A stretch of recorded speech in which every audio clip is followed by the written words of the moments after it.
It's time for The World This Week. This is the show that lets us take a look back at the top stories of the past 7 days and try to put them into some perspective. Well, before we go on, let me introduce you to my panel of journalists tonight. They are Vivian Walt. She's a contributor for Time magazine. Good evening to you, Vivian. Good evening. Alberto Romagnoli is a correspondent for Rai TV. Good to have you with us, Alberto. Greg Viscusi is here with us. He's a reporter for Bloomberg News. Hello again, Greg. And Armin Georgian, our very own international affairs editor, is here with us as well. Straight then to our top story. And Syria's conflict became increasingly violent this week as the battle raged on in the biggest city, Aleppo. Well, the Free Syrian Army claimed it was gaining the upper hand, but regime forces used heavy artillery to shell rebel positions, and neither side seems close to a decisive victory. Well, President Bashar al-Assad said the outcome in Aleppo would determine the fate of Syria in the long term. Meanwhile, international diplomacy hitting another dead end this week. UN envoy Kofi Annan threw in the towel. For him, bringing peace to Syria was a mission impossible. The bloodshed continues, most of all because of Syrian government's intransigence and continuing refusal to implement the six-point plan, and also because of the escalating military campaign of the opposition, all of which is compounded by the disunity of the international community. At a time when the Syrian people desperately need action, there continues to be finger-pointing and name-calling in the Security Council. And in New York, the UN General Assembly voted against its own Security Council. A Saudi proposal, a resolution put forward to criticise the Security Council for not doing enough to stop the violence in Syria, was overwhelmingly passed with 133 votes in favour, 31 abstentions and 12 no's. Well, let's talk a bit about the situation in Syria. Vivian Wall, first of all, this vote at the UN, does it change anything for us today?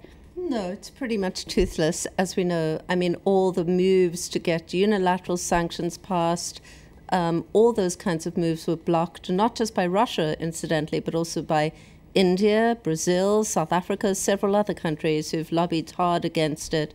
So certainly it doesn't, but it does put a kind of moral voice to where we're at in Syria at the moment, especially with Ban Ki-moon drawing the links between what's going on in Syria and what went on in Bosnia, and saying at this point the world is witnessing something just the same and needs to, in essence, intervene in the same way.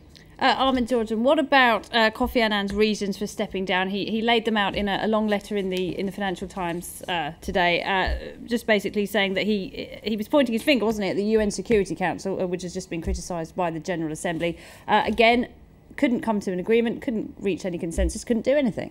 I think the interesting thing, though, is in that letter he did shed some of the usual diplomatic language. He was talking at times in the language of the Syrian opposition itself, talking about the yearning for freedom, the desire to overthrow a dictatorship, and he used the word dictatorship.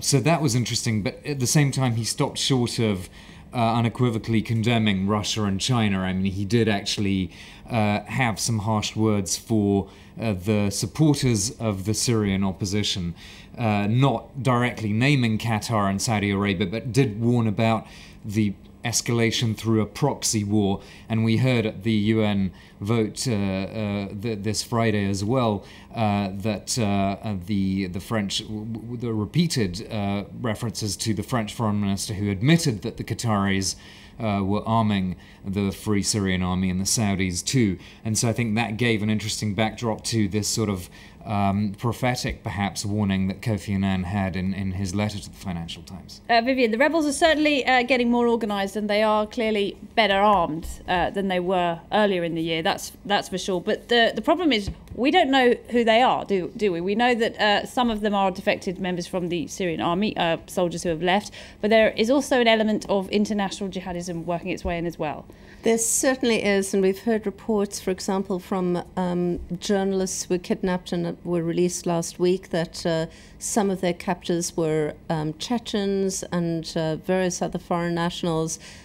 So we certainly have proof on the ground that there's been foreign infiltration into the opposition.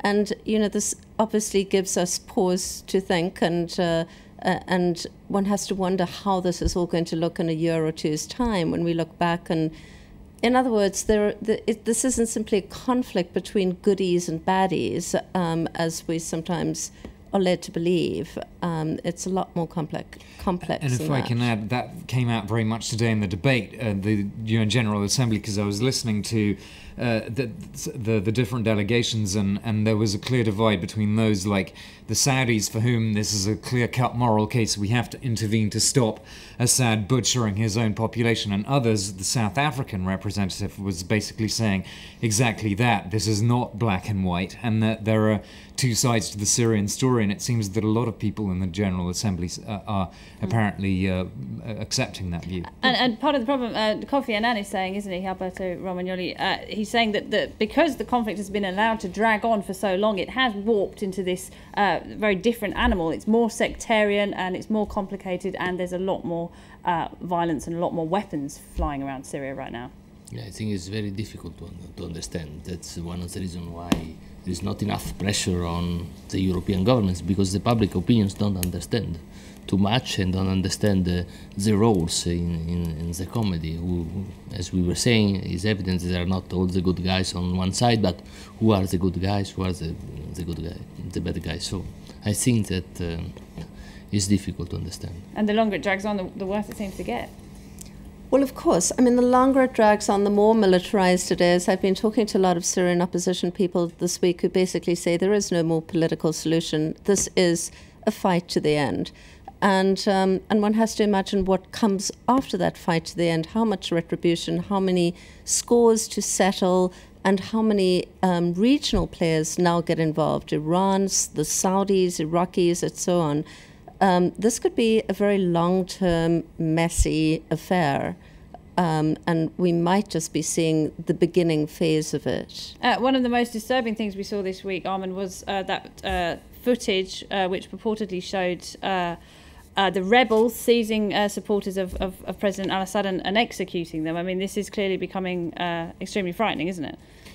Well, of course, and there's also this whole question of weapons deliveries. The New York Times had an interesting report this Friday about the balance of power between the rebels and the army and how it might be changing, particularly if the rebels get certain supplies of heat-seeking missiles to down helicopters, because that's basically, Assad has been using these attack helicopters on the opposition, and so we could see that there's a lot of, as Vivian was saying, kind of unknowns as this drags on about how the military balance could shift as well, and that obviously is going to be very much linked to how these proxies get involved, the Saudis, Qataris on one side, perhaps Iranians and Hezbollah at some point on the other side.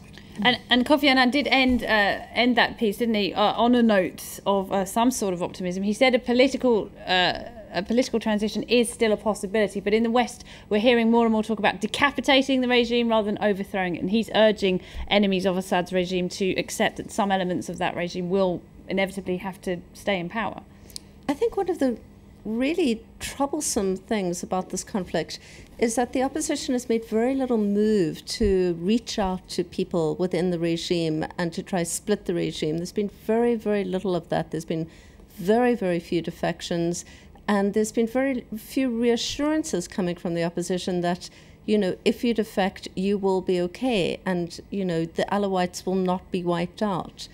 And it seems to me like they've made very little headway, even after 17 months in that respect. I mean, this isn't what we saw in Libya, is it, where we saw those mass defections? Completely opposite, of course. I mean, the Libyan revolt began with major defections from inside the Gaddafi regime, and those people are now running the new Libya. We're way past that phase in Syria, but nonetheless, it's not too late, perhaps, to reach out within, certain segments of Assad's base and try split the support for the regime, it seems to me. Greg Viscusi, what's your take on the situation in Syria? I mean, we're being also gloomy here. If I could just sort of throw in maybe a little bit of optimism. I mean, probably a military solution is inevitable. I mean, you do have to have a winner in one of these cases, and I think that it was pretty clear a long time ago that the two sides are not going to sit down and work out some sort of a deal. So maybe it is just a cleaner solution if we do have a military victory by the rebels.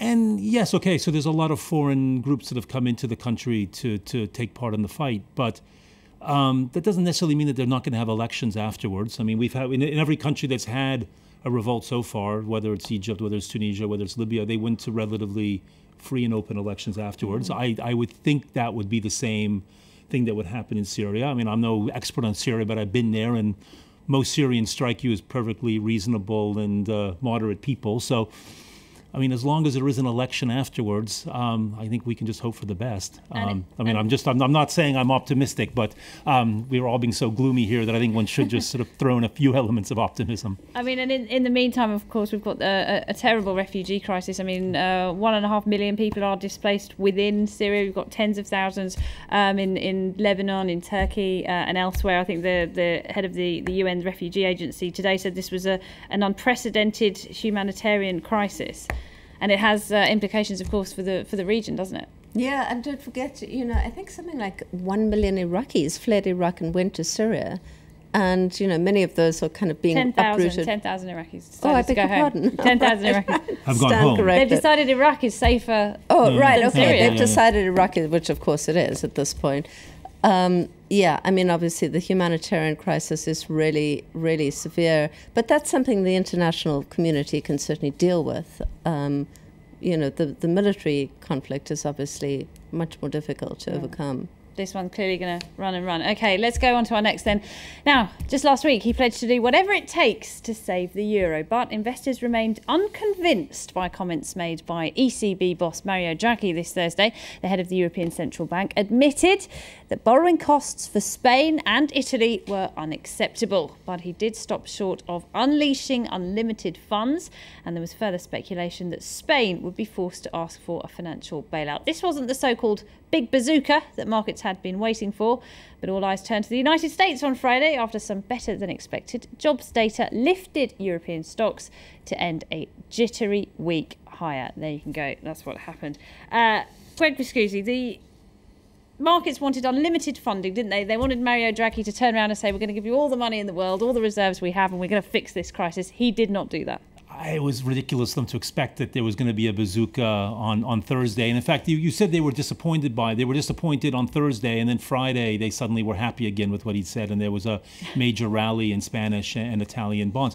The markets are dysfunctional. I mean, there's just no question right now markets are dysfunctional. There's no other way to put it, which is why Mario Draghi is in favor of intervention to buy bonds of some of these countries in order to make sure what you call transmission works. You've got an extremely low interest rate from the European Central Bank, but it's not showing up in countries like Italy or Spain because of all the nervousness in the markets. And so he wants to be able to intervene on the markets in order to bring down those borrowing costs. But he does, on the one hand, he doesn't want to let these countries off the hook completely. I mean, there is structural work that has to be done in Spain and Italy. I mean, they've done a lot of it, and their argument is that we should be rewarded for it. On the other hand, he's also got the Germans who are very nervous about anything. So I think he's really doing the most possible. And I think it's kind of ridiculous of people in the market say, oh, he's not doing enough. It's not something that's going to be solved overnight. He's moved the debate forward enormously. Just in a few weeks. So, Alberto Romagnoli, I mean, it seems to me that the Italians and the Spanish are saying, yes, we want help, but we're not prepared to ask for it, and we don't want to abide by the same terms that have been imposed on Greece, given what's happened there. Do you think that's a fair assessment of what's going on right now? I think that the Italian citizen has the feeling that they've done a great part of the job, so the government can ask them more. That's the point.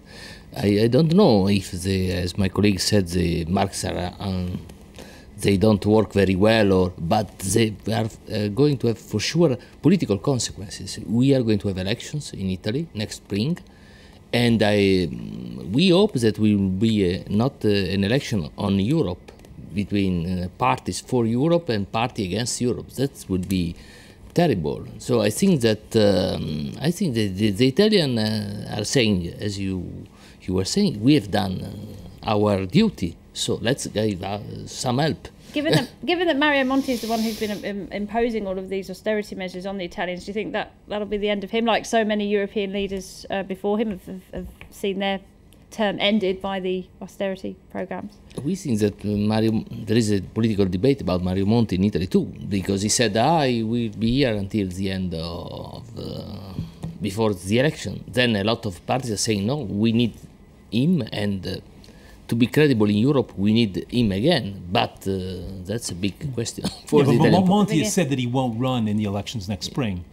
But there is the question of whether or not some parties who feel that they're not yet ready to step into this hot seat wouldn't mind keeping him on, let him do the hard work. Well, Because they don't want to be in power to impose they don't want to be in power when all these hard decisions have to be taken. Well, there's even rumours Berlusconi might be making a comeback, but let's not go there. The Germans are getting a lot of the blame for this, aren't they? They're being accused of not letting the European institutions really properly intervene in the bond markets and elsewhere. Do you think that that's fair?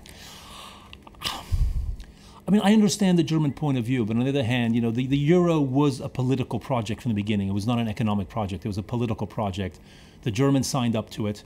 And so at this point, Draghi's right. They have to do whatever is needed to save it. And the Germans are getting a major gain right now. I mean, the Germans say there should be no transfers within Europe from state to state. But there is a transfer going on. When Germany basically borrows for free, which is the case right now, German interest rates are at 0. And when the Italians and the Spanish borrow at 6 or 7%, that is a transfer. So the Germans are gaining billions and billions of dollars in unpaid interest they don't have to pay right now. So there is a transfer going on. So I think there has to be some give and take on this. And I think the Germans, it's a fair argument when people say that the Germans are just being a little too stubborn. It's like, when a house is burning, you don't sit down and argue about the terms of the insurance contract. You put out the fire. Yeah. And that's the criticism of the Germans. And the big question, of course, is can the euro survive? I mean, Mario Draghi said it again, the euro is irreversible, don't bother betting against it. Is that enough to reassure everyone? My view is that they'll just stumble through it. Each step of the way, they'll just do the bare minimum of what's needed to keep it together. That's kind of how the EU works to begin with. It's kind of the way the EU is condemned to work, because you've got so many countries you've got to get together with their own parliamentary calendars, their own systems of government. So I think there is a certain muddling through that is just intrinsic to the EU.